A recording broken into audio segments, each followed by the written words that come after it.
Hello, everybody. It's Dr. Stuart A. Swerdlow. And Janet Diamoya Swordlow. And this is the Expansions News Podcast for the very first week of January in the new year of 2019.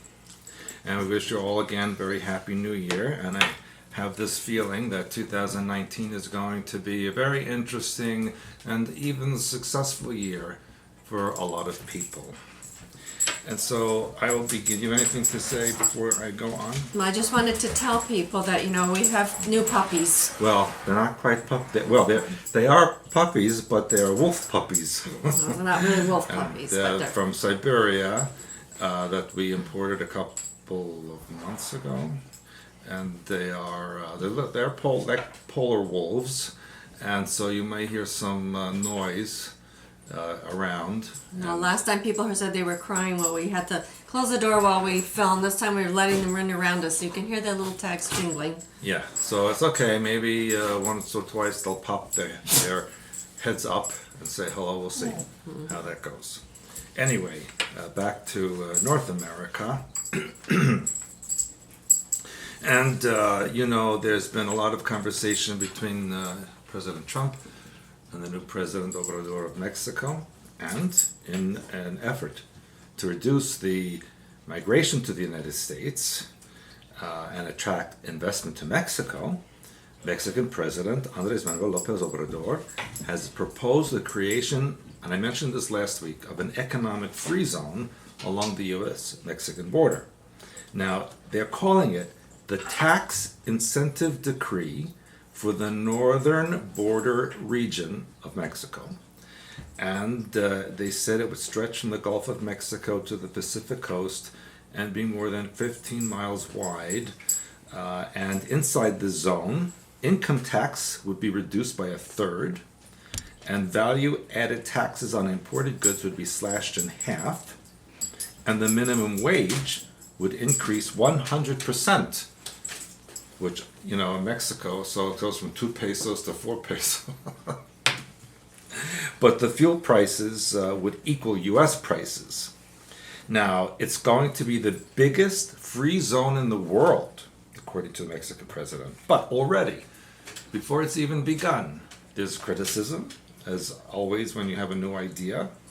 And the former council member from Tijuana says that the minimum wage is a double-edged sword, because it might help people in agriculture, but business owners won't be able to hire as many employees. Well, they won't need so many employees.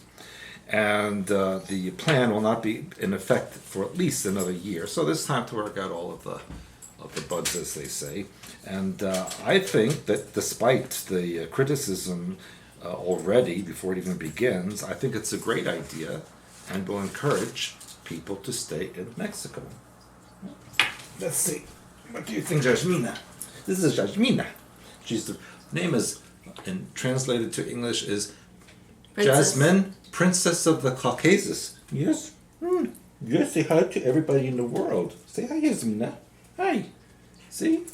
Okay, go get your brother. Come here. Yeah. Anyway. Now, continuing on, let's go to China. Actually, China and Taiwan. What do you see on me? I was looking at her standing up behind you. She was standing up behind me. Yes. When they stand up, they're almost as big as me. Anyway, China, wants Taiwan to reunify with it. And they are suggesting, or Beijing is suggesting, a peaceful unification of one country on two-system basis. But that China reserved the right to use force to make Taiwan join. And while Taiwan is self-governed and de facto independent, it never really declared independence from the mainland. And that's because they always expected to take over the mainland, the mouse attacking the elephant. Now, Taiwan's president, Tsai Ing-wen, said that the island would never accept reunification with China under the terms offered by Beijing.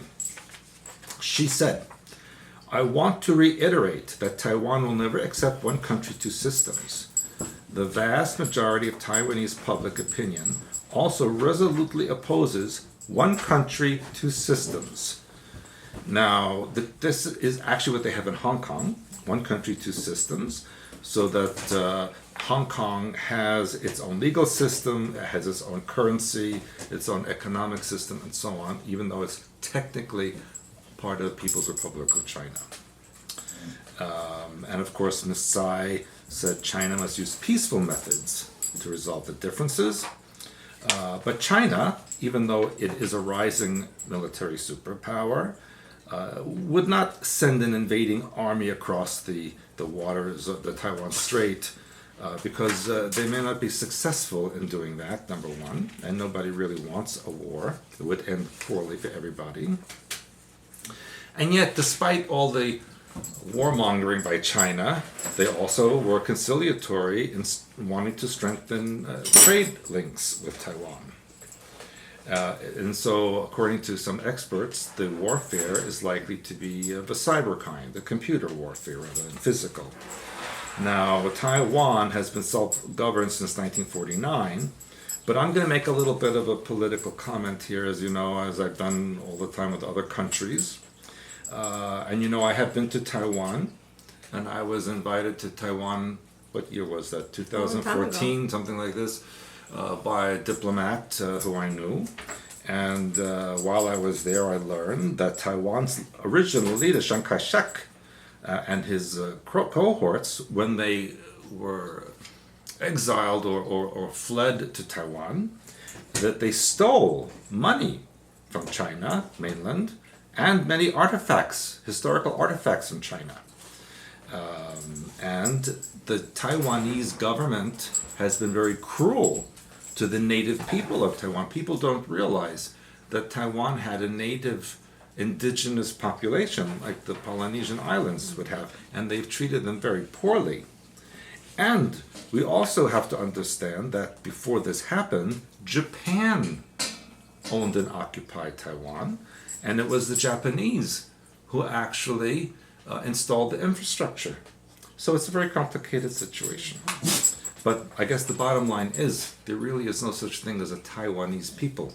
They are refugees from the mainland, and the indigenous people have been subdued. So Taiwan really should not be an independent country unless the indigenous people have it. More news on China. And this has been a very big story this week, that China has landed a lunar rover on the dark side of the moon. We go to dark side. White people have a light side. We go to dark side. The name of the vehicle was Chang'e 4. It was named after the moon goddess of Chinese mythology. It's a robotic probe, and it has already sent back pictures of the unexplored South Pole Aitken Basin. Now, the Aitken Basin is the oldest and largest and deepest crater on the moon's surface. And the Chinese are going to perform many experiments on the dark side of the moon, testing whether low gravity environment will support plant life. I'm sure that's been done already. And also searching for water sources, which has also been done. So these are cover stories. There's something else going on. But according to Zhu Minghua, I love China. We should have had Chinese names. Very powerful. Who is the professor at Macau University of Science and Technology. He said, "This space mission shows that China has reached the advanced world-class level in deep space exploration." It's the moon, it's not deep space. He also said, "We Chinese people have done something that the Americans have not dared to try." They've actually given Chinese takeout to the moon. Because, you know, there's a Nazi base on the dark side of the moon. So basically what this was is a delivery of Chinese food to the Nazis on the dark side of the moon. Here's the brother. I don't know if he'll... Get down from there, please. Here's the brother behind you. She likes garlic. Yeah. No. Here's the brother. Here's the brother. Be careful, his little paws are there behind you. Come here, brother. This is Jade. Maybe. Actually, Jade is Emperor. He's the Jade Emperor. I don't know if you can see his little face. I don't know if you can see that or not, I but don't think so. he's a very interesting creature. Anyway, and I have a China story too. Yeah, but let me finish with this. Careful with him, he's a little delicate. This is Jade Emperor. Isn't he beautiful? He's the biggest beautiful wolf in the entire world. Not a wolf. He's a polar wolf. No, he's not. No, he's not. He's a polar wolf. He's a beautiful Jade. Yeah. You don't want him to bite you. Dress of that. Or his sister. Anyway. China is determined to lead the world in space exploration, and they plan to put a launch on Mars in 2020 to collect samples from the red planet, and they expect a permanent space station to be in orbit by 2022. So, why the dark side of the moon? Nobody could see what they're doing over there. What about the movie, The Dark Side of the Moon? I think that they have maybe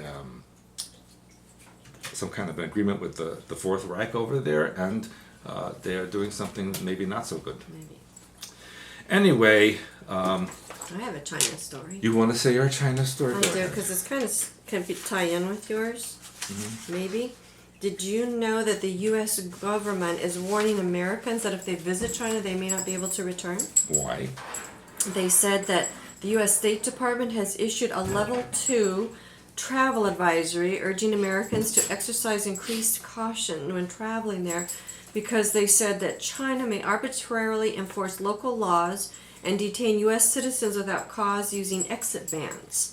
Oh, that's not true. They just did that to the Canadians because the Canadians arrested one of their people. Okay, well anyway, but they said that now it's a level 2 advisory which urges increased caution, because if you go you might not be able to come out, and they won't tell you how long they'll keep you. So look, you get your laundry done, you'll have Chinese food. But I'll tell you what else is interesting to me, is not only is China a level 2, but also listen to these countries: Algeria. Well, that I can understand. Antarctica. That's not a country. That's what they have on the list. Antarctica. Yeah, but it's not a country. They have it listed as a level 2. Well, there's a lot of dangerous penguins over there. I guess so. Belgium, France. Belgium? Yeah, and France. France. Germany. Well. Denmark. Myanmar. Myanmar. And guess the last one.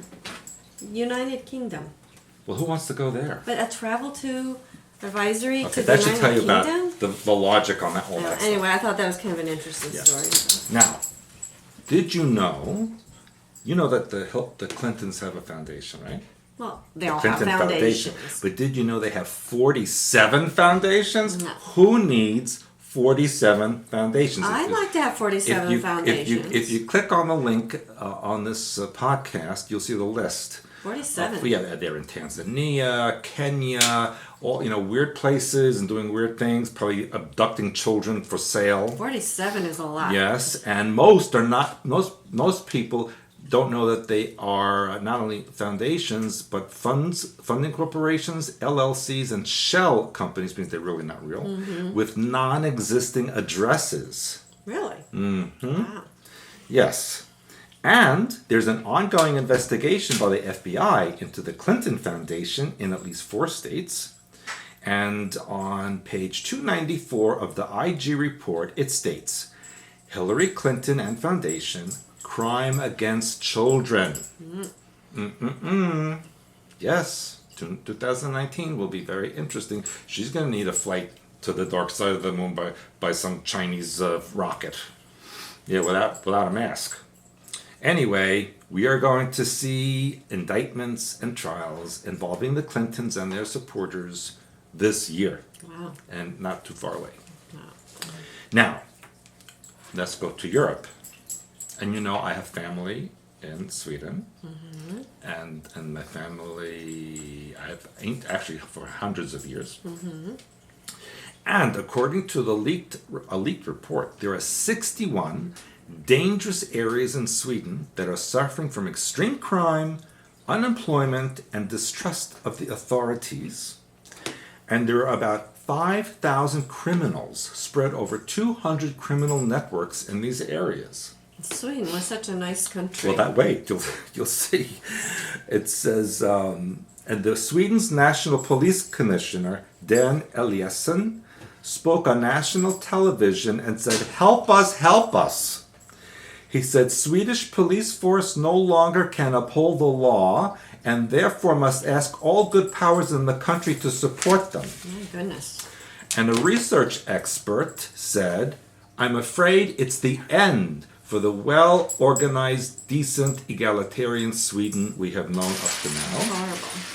Personally, I would not be surprised if a form of civil war occurs, and in some places, the civil war has probably already begun. And we already know this from people we know in Sweden. Armed Islamic militias are roaming the streets. Who would have thought Sweden? I think they should call it their military or The something. police chief, Police Chief Lars Alverstjo, says there is lawlessness in parts of Stockholm now. The legal system, which is a pillar in every democratic society, is collapsing in Sweden. The Swedish security service, Säkerhetspolisen, also called Säpo, warned that the country is crawling with thousands of Islamists sharing Islamic State ideology, and that many public servants require police escort or protection. This goes along what I mentioned last week about Islam, which I told that the Muslims don't even like Islam.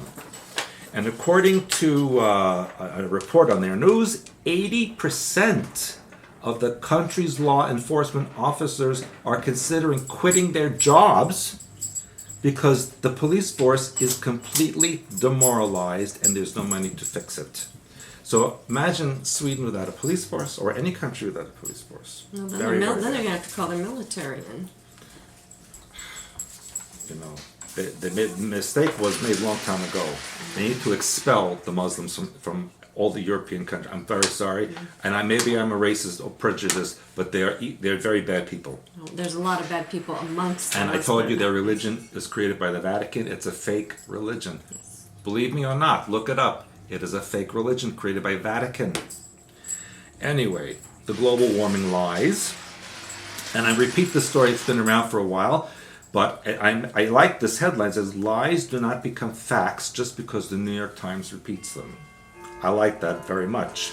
And it says the climate models have stated that increasing CO2 concentrations will intensify the Earth's water cycles. However, the evidence has thus far falsified these claims, and after compiling decades of observational evidence, it's been determined there's no detectable global-scale human influence on the Earth's hydrological cycle.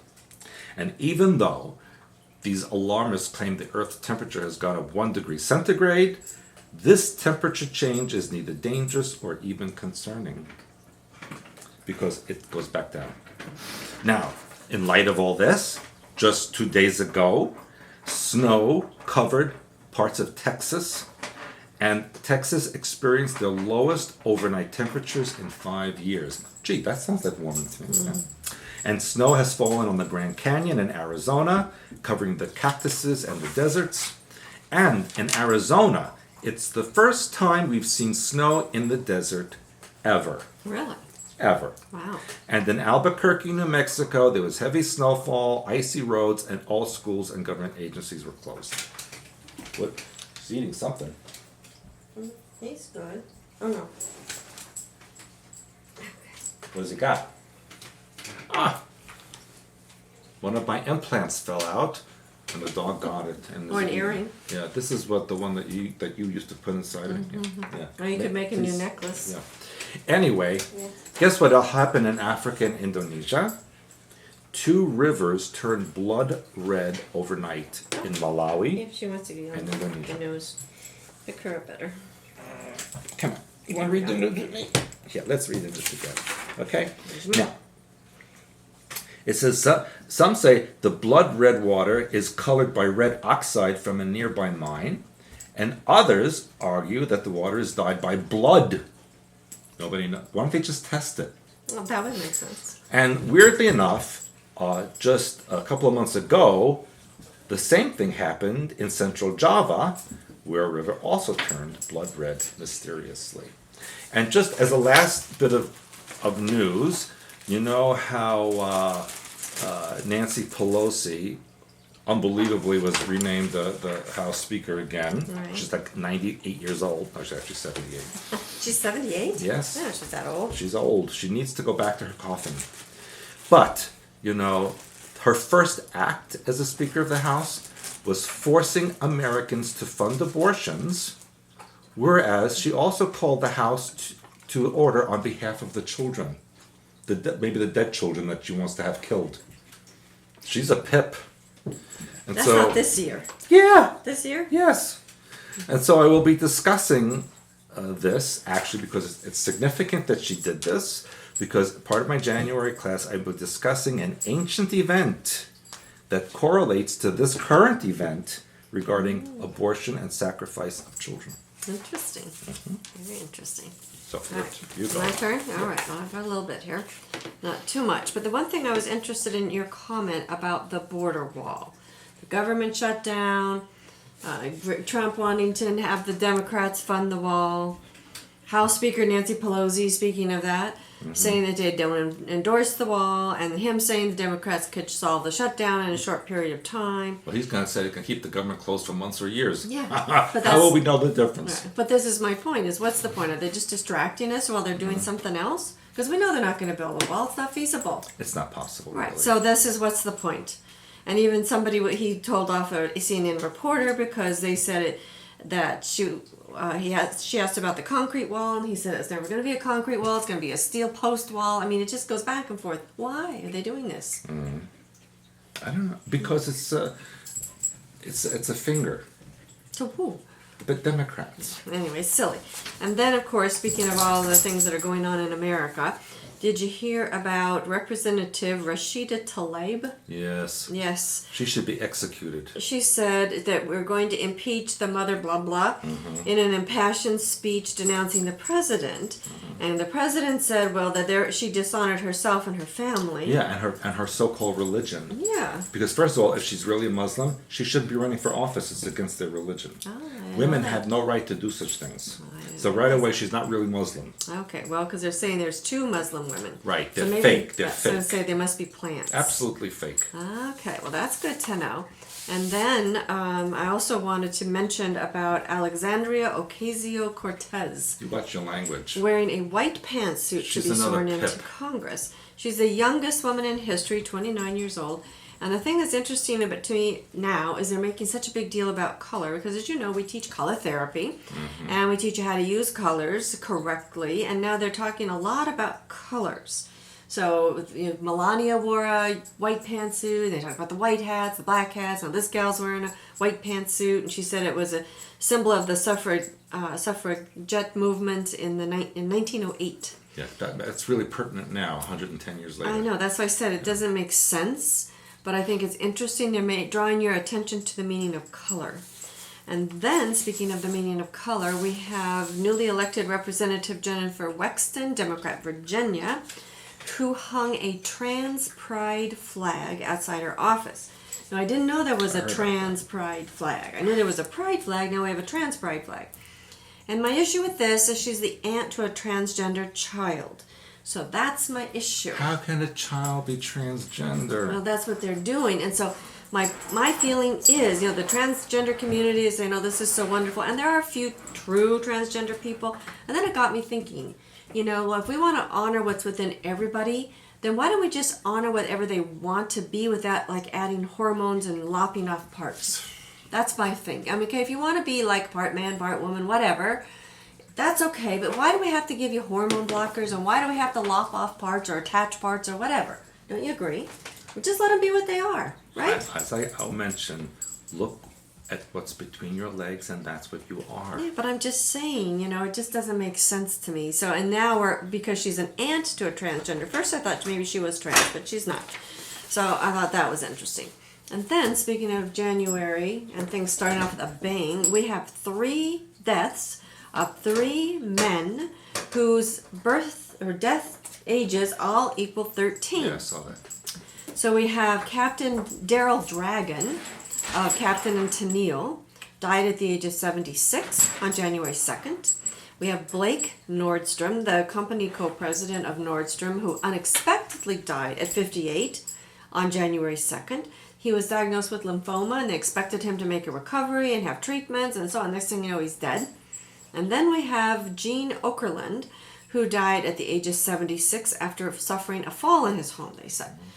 And he also died January 2nd. So, three Sounds people. strange to me. Yeah, that's your number 13. 13 cubed. Yeah, and then guess what happened on December 13?